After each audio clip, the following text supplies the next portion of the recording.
Zahiriddin Muhammad ibn Umar Shayx Mirzo Bobur.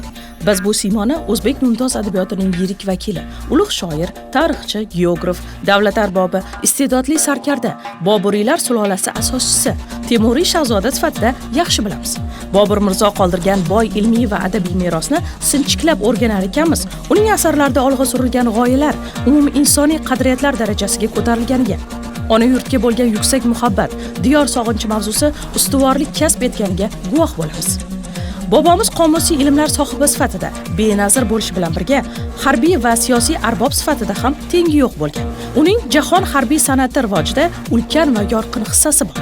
Bugun Bobur Shohning harbiy sarkardalik salohiyati, jang taktikalari, harbiy strategiyasi nafaqat yurtimizda, balki dunyo miqyosida ilmiy tadqiq etilib, chuqur o'rganilmoqda.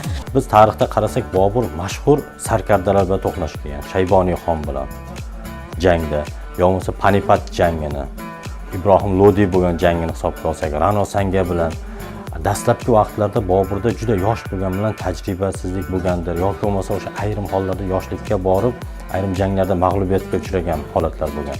Chunki Boburning o'zining Boburnomasida ham mashhur o'sha 1501-yilda Muhammad Shayboniy xon bilan bo'lgan Zarafshon bo'yi Saripul jangini aytadi. Ya'ni bu tarixda ham Saripul jangi deyiladi. Aynan mana shu yerda Shayboniy xon bilan qattiq to'qnashadi. Bu paytda Bobur o'sha endi 18 yoshda. O'sha paytda Shayboniy xon 51 yoshda edi. Lekin shunday bo'lsa ham qanaqangi kuch, o'sha o'zida ishonch, ruh bor ekanki, Bobur Shayboniy xonga qarshi chiqa oldi. Boburning bizlar mashhur jangini bilamiz. 1526-yil aprel oyida Panipatda Ibrohim Lodiyga qarshi jangi.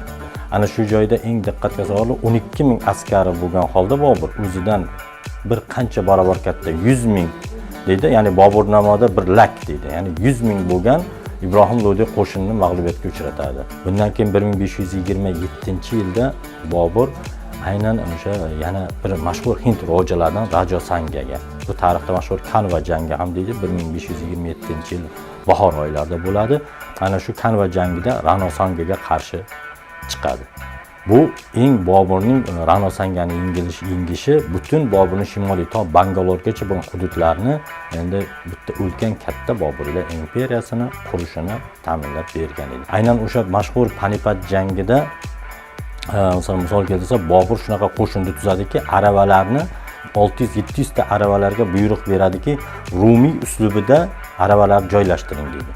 Rumiy deganda nimani nazarda tutyapti? Demak, Rumiy bu Usmonli turklarni nazarda tutgan. Bobur ularning ham harbiy jang uslubidan boxabar bo'lganligini ko'rsatadi. Yana bir e'tiborli fakt: Bobur o'z qo'shiniga katta motivatsiya bera oluvchi, jangga kirishishda shiddatli g'ayrat, shijoat bag'ishlovchi kuchli notiq ham bo'lgan. Boburda shunaqangi nutqiy, ya'ni jangovorlik ruh beradigan ham o'zida bir nutq bor ediki, notiqlik san'ati bor ediki, bu bevosita qo'shinlarda nima deydi, jangovorlik ruhini ko'tarardi va jangga boshlab berardi. Birinchi bo'lib jangga masalan o'zi kirardi. Albatta bu qo'shinning ruhiyatini, ma'naviyatini, uning bir shijoatini, ulug'vorligini, ularda bir jangga bir shiddat, kuch bilan kirishini ta'minlardi.